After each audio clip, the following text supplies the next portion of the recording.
we'll rip the Band-Aid off for you first for the 49ers. Unfortunately, all right, fine, whatever. Yeah. Unfortunately, the 49ers did not get to win this week. No. They lost to Jacksonville, 26-21. There was some after game commotions going on between some coaches, which that's always fun. Actually, so Nick Wagoner, actually one of the beat writers for the Niners, he has the unedited version on his X, Twitter, whatever. He says Robert Saleh tells Liam Cohen tells him, keep your name out of keep my name out of your fucking mouth. And then real Will Smith like. Yeah, Robert Saleh says, I'll fuck your world up. You don't want to fuck with me. I will fucking end your fucking life. So those guys dropping some F-bombs at each other back and forth. So sorry about that. Sorry about all the F-bombs, you know. But our producer just looked like, how many beeps am I going to have to put before I release this video out? All right. So anyway, so that's fun. That kind of came together because Robert Saleh said that the Jaguars have a system of stealing signs, and not like in a cheating way, but in a way of interpreting what the signals are that the other team is doing, and figuring it out, and basically, you know, trying to read the signs and whatever. And that was the intention. At least that's the way that the Niners were trying to spin it. But the Jaguars didn't take too kindly to that. To that intimation that they were stealing signs or whatever. So so that was kind of that's where the arguments and the spillover effect and the F-bombs came from that. So that's where that argument stems from. Now back to the game itself. A couple of weird and awful things happened. Ricky Pearsall got injured in the third quarter, injury to his knee. He tried to give it a go in the fourth quarter, but he came right back out after one play, and he ended up not returning.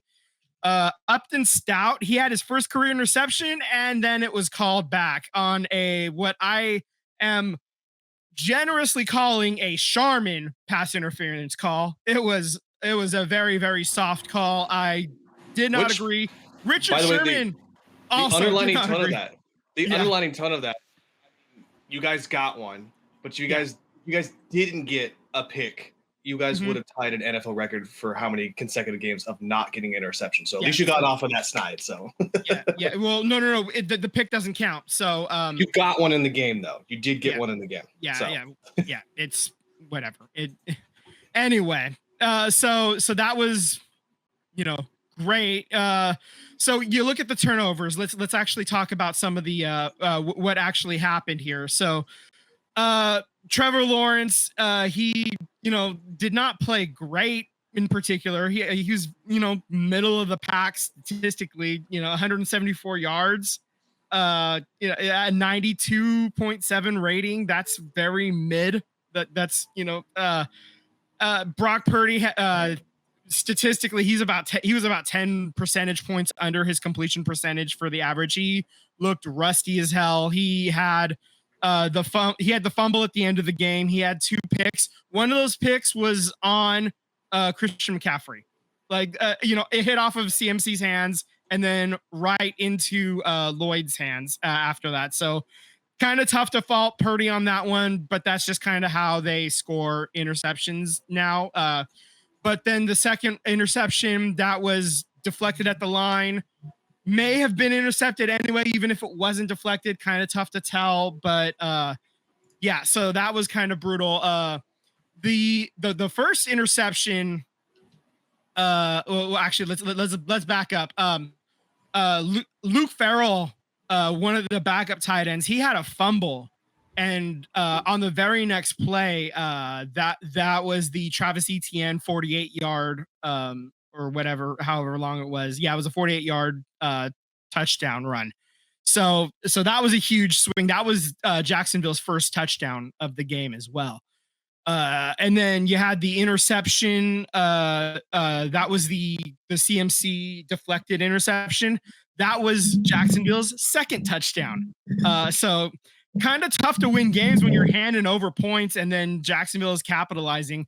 Although that the second touchdown, that was a 13-play, 89-yard drive. That was an 8-minute drive as well.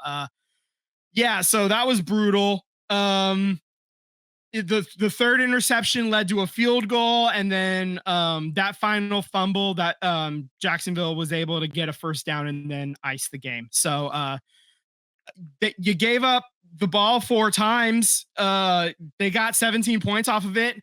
You also gave up a punt touchdown, so special teams factored terribly. that was just top to bottom a terrible performance. Brock looked rusty as hell. 6 drops. So the receivers were not helping Brock at all either. So that really plummeted the completion percentage as well. It was just overall not an impressive performance. They looked out of sync. Brock it was not a good performance, but also you wonder coming back from a turf toe injury, you need those feet to be able to plant and drive. Obviously you want the arm to be strong when you're a quarterback, but people don't, the average person doesn't realize how important your feet are, how important your legs are, your hips and everything too, to put in power and pressure and everything on the ball. So you wonder how much that toe is actually healed, right? Because now it came out. I saw a little alert saying that Brock is questionable for this Thursday night game. They're turning right around. They're playing down in LA against the Rams on Thursday night. So this is another thing that we're going to have to monitor. Let me interject right there. You guys had your first practice today. Yeah, I'm not going to go through the whole entire list, but it's quite a bit. But yeah. Ricky Pearsall did not participate. Brock Purdy did not participate. Estimated did not. Yeah. And all of these indicators are going to be estimations because it's not an actual practice. The only actual practice that they're going to have is Tuesday.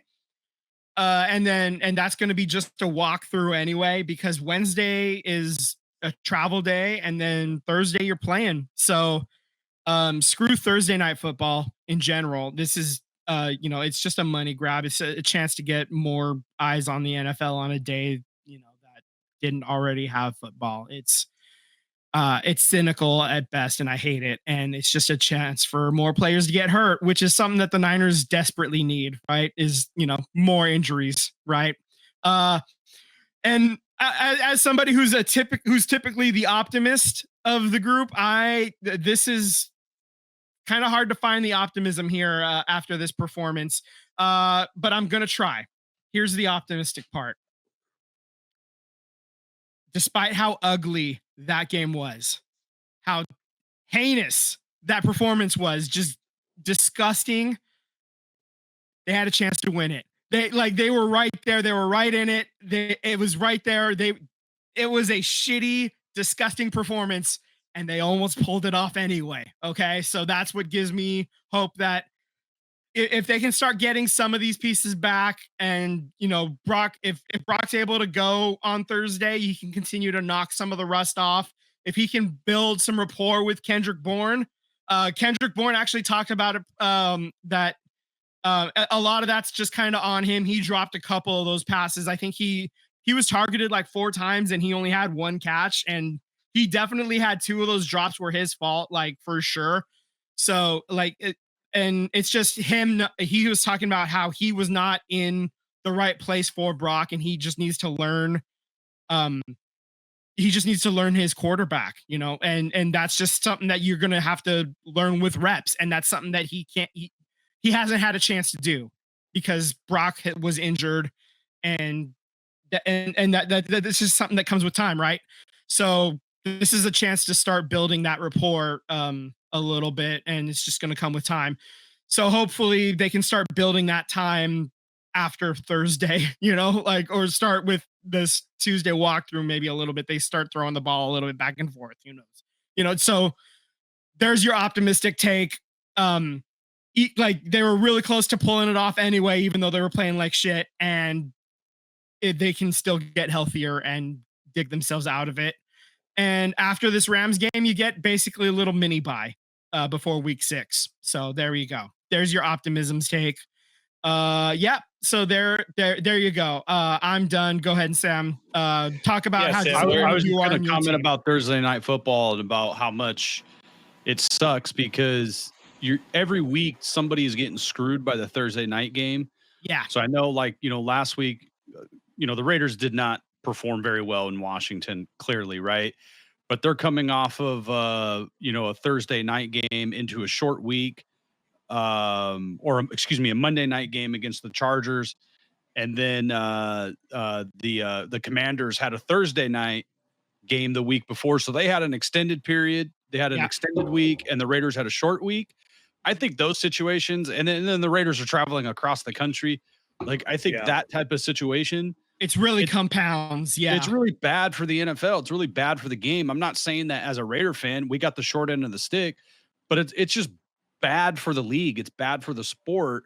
Like, I'd rather just have a second Sunday night game, or 2 Monday night games, like we got tonight. Yeah. Right. I'd rather just, at least you get some time to rest. And the Thursday night game is just really brutal on the players. And I think as fans, like, it sucks. I don't want to make it an excuse, but it's definitely watering down the product. I do think if you're gonna, I mean, look, the Eagles are exception because we played the first game of the season on a Thursday night, so it's kind of doesn't really matter at that point. It's the first game of the season. Yeah, but I would say that, like, if you're gonna play a Thursday night and you gotta play that Sunday, maybe slot you in for an evening game. I mean, like, as a reward, like, hey man, obviously the NFL is gonna make money. That's the whole point of why they're doing this, right? That they make the most money out of all the leagues, and it's not even a close second, right? So maybe if you play Thursday night, you get slotted into a Sunday night game. And I don't know, maybe people don't want to see a Bears and Raiders game at Sunday night, but at the same time, it's the NFL's job to make sure they protect their players at the same time, which, by the way, we're going to get into this. The NFL Players Association just met with the Giants about the turf situation on the field. So again, another situation of just, we got to make sure you protect the players. NFL wants a good product because they make money on the field. You got to make sure you got the product on the field to make the money. So that being said, go ahead. I'm sorry. Go ahead, Sam. Jesus Christ. My headline for the Geno Smith cost the Raiders a win. No other way around it. No other way to say it. Another 3 interception game. Hell, he's consistent. I mean, at least he's delivering the ball to the wrong team, but he's consistent. Going into this game, clearly I felt like, I talked about it on here, that this was a game that you can bounce back and get right. So I kind of alluded on our last podcast that the running game was going to come alive, and that, there was some positivity that we heard about and we started to see. And I think, Jeanty, right? There was a couple games where he was like putting this close symbol, right? Like where he almost broke one. And we finally got to see that. Instead, Geno Smith gives up another 3 turnovers, and it cost the Raiders a win. And it feels totally different right now, being 2-2 and 1-3. It totally feels different. 2-2, you feel like maybe you go 500 the next 2 games. You feel like maybe you can steal one against the Colts. You win one at home against the Tennessee Titans. Now you're 2 games up entering the Chiefs, right? Keep it interesting, stay competitive. We did not get that. 13 points given up. Go the other way to the Bears off of Geno Smith turnovers. That's the game right there. I mean, that's the game. There's no other way to sugarcoat it. And the hard part, guys, is you ruined a wonderful showing from Max Crosby, who just did everything, impacted every single play that he was on the field, and he doesn't take plays off. So he truly impacted what the Bears wanted to do. He wrecked their game. They didn't really do much. We finally get the breakout game from Ashton Jeanty, and you see how good, how special of a runner he can be. The 60-plus yard run, not only the breakaway speed, and all of that, but it's shrugging off a tackler with that power and still accelerating into the end zone. You just see how special of a runner he can be given an offensive line that performed. And kudos to them for rebounding. That offensive line showed up yesterday, and they were a hell of a lot better than what they were against the Commanders. I will say this though, this is going to hurt me, Vince, to say this, but Chip Kelly did a good job. I don't say that very often, but I'll be honest with you, like, you guys weren't running bunches up down the middle anymore. Chip Kelly saw that there was obviously a need to run the ball on the outside, and clearly you could tell that was what unlocked Gentry a lot more. Maybe him standing like Michael Myers, like he did back in college, helped unlock his swagger and confidence. There's a reason for it. Yeah. There's a reason for it. He's not a tall guy. So he's not standing upright to look like Michael Myers. He's doing that to see over his offensive line and read the coverages. So it clearly made a difference. He goes off for 21 carries, 138 yards and a touchdown, 2 receptions, 17 yards and 2 touchdowns. So, I mean, he had himself a hell of a day. And it just felt really great to have him on one of my fantasy teams. And basically, my guy being the dude that's going to help me hopefully win this week. So you could see the specialness. Shout out to the offensive line for rebounding and putting together a great game. The line looked really good. Geno Smith had a clean pocket, man. He had a clean pocket. He misread coverages. He threw balls that were highlight hunting. Instead of taking check downs where people were wide open, he tried to force things into an area and it bit him in the ass. Hey, respect to the Bears. They come out with the win. They get the block at the end. They win the game. But nothing they did offensively or defensively blew me away where I said, wow, this is a better team. I get it. They get the win. Their total offense only put up 271 yards in comparison to the Raiders' 357. If you look at the stat sheet and you don't know the score and you don't know the turnovers, you're going to say the Raiders won that game. But because of the 3 picks and the 13 points off of those picks, you ain't going to have a chance to win. Major cause of concern still for this Raiders team is 3rd and 4th down conversions. You were 2 and 8 on 3rd down conversions. That final 3rd down conversion right before the blocked field goal. Why in the hell? I know you've been having success all game running behind the left tackle. Colton Miller's not in the game. And you run the first play you run behind the backup left tackle. That was stupid. That was a terrible call. I don't know if the offensive coordinator, Chip Kelly, just went into autopilot, but the first play of the game after Colton Miller is hurt, you run right behind the left tackle and it's completely broken up. You can clearly see the left tackle and the left guard go different ways. Jeanty is swallowed up for a loss of yards, and then we know about the blocked field goal. So there's definitely some things that they got to work on. It was a comedy of errors. I know all week a lot of other podcasters and media folks were saying that the Bears were going to bear this one, and I don't like that saying because the Raiders know how to Raider it too right now, and it's been 20 years of seeing this mess. They got to clean it up. I watched all the post-game interviews with the players. I think it definitely hurts, right? But they still appear to be confident. They appear to still be bought into the program. So I don't think Pete Carroll is losing the locker room or anything like that. They let it slip away, and it could cost them a playoff spot or just being competitive. Overall, I still think that the track that they're on is still a good track and being consistent. I still believe in John Spytek adding talent because this team just did not have enough talent last season. I know we got to see, Brock Bowers and things like that, but there is a lot more young talent on this roster right now that shows signs of potential than in previous years. There were some young guys that you're kind of hoping for and wishing for, but they never really flashed. They never really showed up. And now you got some guys, in plays, in series, in moments, they're starting to flash. So the foundation is starting to form. They just need to put it together. You got 2 winnable games against the Colts. You can steal one against the Colts, and you should beat the Titans. So you should be able to beat the Titans. So I see a win there. But you got to be able to keep running the ball. You got to keep the offensive line. You got to keep the pocket clean, and you got to do more on the front 7. I know Max Crosby had a hell of a game, but I need more out of Malcolm Kuntz. I need more out of that whole defensive line, man. They got way too much talent to not get after the quarterback, and they should have been all over Caleb Williams and blowing that pocket up. And the only one who was really doing stuff was Max Crosby, and they got to get more turnovers. So overall, man, they soiled themselves once more.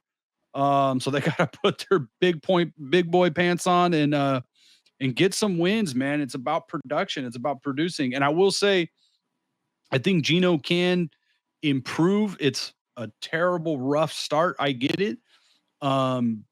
Pete Carroll and John Spytek gave him the keys of the kingdom right now. But the way this contract is structured is if he don't perform, they can get out. So I think there is an opportunity for another quarterback. If Geno Smith's not going to be here next year, there is an opportunity for another quarterback to say, it looks pretty good to have Brock Bowers and Geno Smith and Jacoby Myers and some of those young wide receivers and say, maybe I could do something over here. So, nothing's final. Nothing's guaranteed on any contracts. There's a lot of prove it deals, and Geno Smith is on a prove it deal. There's a way out that the Raiders can get out after this year and not owe him anything. So hopefully they put it together and some wins come down the pipe. But it was a brutal loss, guys. It was absolutely brutal. I almost cried. Thank God I had some yard work to do. So I went outside and just worked and got sweaty and took my anger out on yard work. Yeah, I mean, there should be some solace for some Raiders fans. I mean, you knew that there was going to be some hurdles that you have to clear. You knew that there was going to be some struggles. Obviously, the losing this way to the Bears is a bad faction, but I don't think the Colts are going to be a really easy out. I think not at all. I think the Colts damn near win that game against the Rams if AD doesn't, their wide receiver doesn't drop the ball and fumble in the end zone and cause another mishap at the end zone. But also, the way fumbles through the end zone work is that's a rule that needs to be looked at because that's super weird and I agree, but it's kind of odd. It's a touchback for the other team if it goes through the and yeah, I don't know. That's a whole other discussion. We don't need to get into it today. Gentry made me nervous when he scored that touchdown because he threw the ball down, and I thought, man, you really should hold on to that ball. But to the point, Shakir did it for the Bills too. He let go of that ball when he got into the end zone. I don't know. I would teach my guys hold on to that ball for dear life, like it's the last piece of bread that you can have on earth. Just hold on to it. But to give you some optimism, I mean, look, it does suck right now when you're being a Raiders fan, but also too, the Ravens are 1-3. And they had high hopes and high aspirations. So, I think there's always going to be that you got to be optimistic that things can change on any given Sunday. You could easily beat the Colts, and then you can turn around and win the next week after that. Now you're looking at a 3-3. You know what I mean? So optimism should be there for the Raiders there. I do think that they're going to work this out. Pete Carroll's too damn talented as a coach to have Geno Smith struggle like this, given that he was excellent to a degree in Washington, given what he had over there. So I think Geno Smith will turn this around for you guys. Just a matter of locking in and paying attention. I mean, I still see some wins on the board. I know the Jags walked into San Francisco and beat them, but I don't think they're world beaters right now. That Tennessee's on the table. The Cowboys aren't very good right now. The Browns aren't very good right now. The Chargers just lost their offensive line. So that's another thing too, is that the Chargers lost. So optimism there for the Raiders. There. The Giants, I know they got maybe they got lightning in a bottle with Jackson Dart.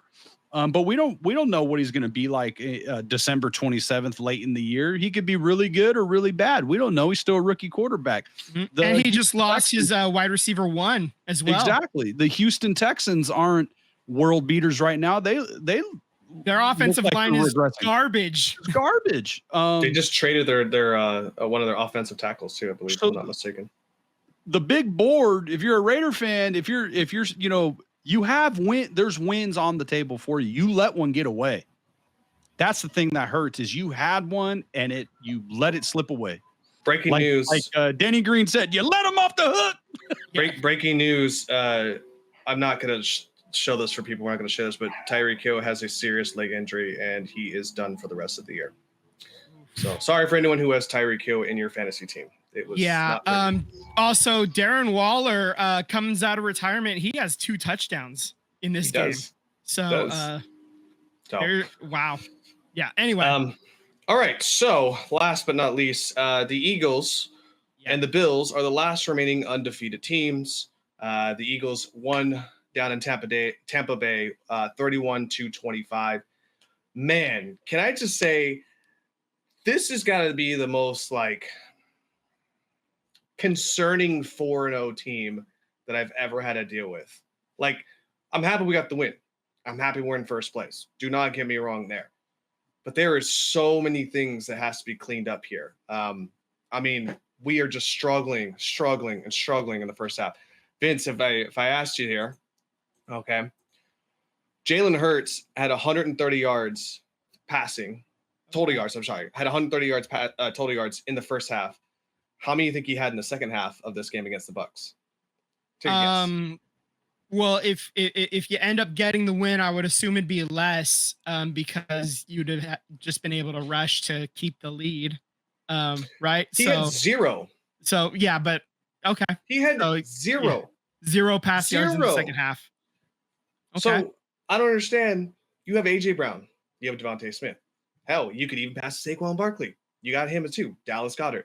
0? That's insane. Look, our defense stepped up big, and they stepped up big this whole season so far. I know it's 4 game sample size, but still, that's a quarter of the way through this. So yeah, this is a quarter mark. We can start talking we have actual data now to work with. We're a quarter way through the season. So yeah. So I'll give you a fun stat, Sam. Puka Nacua on Sunday had 13 catches. How many does AJ Brown have the whole season? Less than that. 14. He has 14 catches the whole season. Puka Nacua had 13 in a game. There's so many issues. AJ Brown has come out and did a little cryptic tweet basically saying if they don't want you, blah, blah, blah, this and that, you just keep your mind and walk out quietly, right? Clearly he's frustrated. We're frustrated as an Eagles fan base for him. 14 catches in 4 games, and Puka Nacua had 11 against the Eagles. He had 13 this week. It's uncalled for, in my opinion. It's Kevin Batula. It was 104 degrees. It was sweaty. It was swampy. If that was the fatigue that set in the second half, fine. But to have 0 passing yards, I think is ridiculous, and I don't think that's anything on being fatigued. That's just poor play calling. And unfortunately, Kevin Batula, our offensive coordinator, is running the same schematic calls, and it's predictable at this point. So I'm not really happy for it. Unfortunately, it's something that needs to get fixed. It needs to be addressed ASAP. Jalen Carter's having his issues. I think that's going to get worked out. He got fined $15,000 for spitting on Dak Prescott. He got fined $11,000 for taunting the Rams after he blocked that field goal, the first one. So I think that's going to get worked out. That's fine. I like the fire and the passion, but that's also your paychecks, bud. That's $26,000 that you don't have anymore. So that needs to get cleaned up, in my opinion. All things considered, the first half of this game, we were rolling. We blocked a punt, took it back for a touchdown. We get a shovel pass to Dallas Goedert, a second shovel pass to Dallas Goedert. For you're up big, Tampa can only score 6 points in the first half, and then Baker Mayfield and Tampa seems to figure it out, and they put things together, and they were always just nipping at the heel. So fortunately for us, they weren't able to fully overcome that deficit, but tons of things to work on going forward. I think defensively, you're going to gas out the defense before the offense can really get rolling here. So I think that offense needs to get fixed ASAP. The time of possession for defense versus offense is absurd. The defense is going to get gassed, and I just think it's only a matter of time before we have games where we're getting blown out. Just because the guys are tired. We can't wait for bye week. Bye week is another 3 weeks out. So I think at this point, Kevin Batula needs to look himself in the mirror and say, "Hey, look, what am I doing that I can't unlock probably one of the strongest wide receivers in the game?" I'm not saying he's the best, but he's definitely top, at least top 7 wide receivers in the game. So I think that there needs to be some self-reflection. If it's not just Kevin Batula, the offense itself needs to look at it. Saquon Barkley is only averaging a little over 3 yards per carry. That's ridiculous, especially at his standard for a guy that rushed over 2,000 yards. I think that's uncalled for. There needs to be a little shake-up, play actions, motions, whatever you got to do to get him unlocked. But A.J. Brown with 14 catches and Saquon Barkley averaging 3.2 yards, you're not going to win a lot of games with the struggling offense. So we go into next week. I am looking forward to the Broncos coming to town. I don't know what Patrick Surtain and that defense is going to be like, but it's going to be a good test for the Eagles again. Defensively, they've gone through some good matchups. Say what you want about the Cowboys. They were fresh, week 1, so can't say anything bad about it. They were 2 fresh teams. Then you go to Kansas City. Obviously, Spagnuolo is going to have an offense or a great defense plan for you. So after that, you play the Rams, another great defensive team. And then you go against Todd Bowles, another great defensive team. And I think the Broncos are really no different. So I think the test and the merit and the strength of what the Eagles can do is going to be tested again this week. So I don't think, no offense to the Giants, but after next week, maybe you get a little bit of a breather because you're playing the Giants. But again, it's really hard to win games in the National Football League. Sirianni has said that. He said that last week against Tampa. So can't take every game, as a slouch here. You got to make sure that you come in willing and ready to go every single week. So I just would like to see a little bit more creativity from the offensive side. If Kevin Batula really was in all these meetings with Kellen Moore and orchestrated a lot of talk, then I need to see it. Because right now, Kellen Moore had this team rolling offensively in 4 weeks. So right now I'm seeing what I saw shades of 2023, and I'm not liking it at all. So that's my 2 cents. I'm ready for next week. All right. Okay. Do you think this is all like on a offensive scheme on the OC, or you think it's like Jalen hasn't been really known as like a world beater with his arm? He's gotten better. So do you think it's like part of the coaching and part of the player execution because they haven't been as sharp as they were last season? Yeah, look, Jalen's had 4 different offensive coordinators in the past 5 years. So that's always going to be a struggle. But I think, Jalen can read offenses. I'm sorry, he can read defenses fine. I think what we're having issues with is that we're running predictable formations. So like a lot of times if we're in the I formation, if you've got a tight end stacked on the edge of the box there, we're running a run play. It's happening 100% of the time. I can see that on the couch. And if I can see it on the couch, it's not a lot of predictability. You know what I mean? Like I can tell you it's going to be a run to the right. It's going to be a run to the left. It's not creative. A.J. Brown has always been excellent at creating yards after the catch. Excellent. But when you run him into a curl that gives you nothing and he's highly covered or double or triple covered, which they were trying to force balls to him in the second half, run some slants, run some play actions, like get him more involved. I know you want to be a run first type of offense, but you're not even doing that. Teams are stacking the box and we're running it down the middle. Where's the creativity to do a play action? Have them load the box and then you throw it to A.J. Brown on a slant. There's no creativity. So I think this is more on the offensive coordinator than it is on Jalen Hurts being able to read a defense and get to the ball where he needs to get to, in my opinion. All right. Just a couple of quick notes on the NFL at large. Like you said, Tyreek Hill did have a pretty bad leg injury in this game that's happening as we speak. The fans in Miami gave him an ovation as he was carted off, and so he was like, acknowledge the fans as he was on the cart. So that was a nice little moment as that happened. As something terrible happened, a nice little moment. How odd the world we live in, right? Anyway, also Jerry Jones is a weirdo. Really trying to justify his trade of Micah Parsons after the fact. He was quoted after the game against the Packers, where they tied the Packers 40-40 on Sunday Night Football. He said, "It's very simple. Dak was indispensable in my mind, and Micah wasn't." Micah's not indispensable. Nothing like spending $50 million for mediocrity. Yeah. Anyway, okay. I just thought that was kind of funny, and I had to smile about it and say thank you to the octogenarian who's running the Jacksonville Jaguars of Dallas. Although the Jacksonville Jaguars did just beat my team, so whatever. Anyway, the actual Jaguars, not the Cowboys. Anyway, also, it was announced earlier today that Bad Bunny is going to be the Super Bowl halftime show performer. I was actually seeing some tweets earlier today where somebody was saying like a bunch of people were pissed off at the Kendrick Lamar performance. Like saying that they were you think you don't understand what's being said right now? Just wait till they get Bad Bunny to perform next year and it's all in Spanish.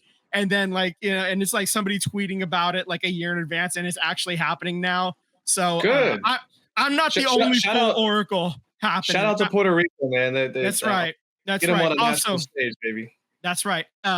American citizen Bad Bunny also, by the way. Puerto Rico is a U.S. territory. He is an American citizen, and he's going to sing that the entire performance in Spanish. So if you don't like it, suck it.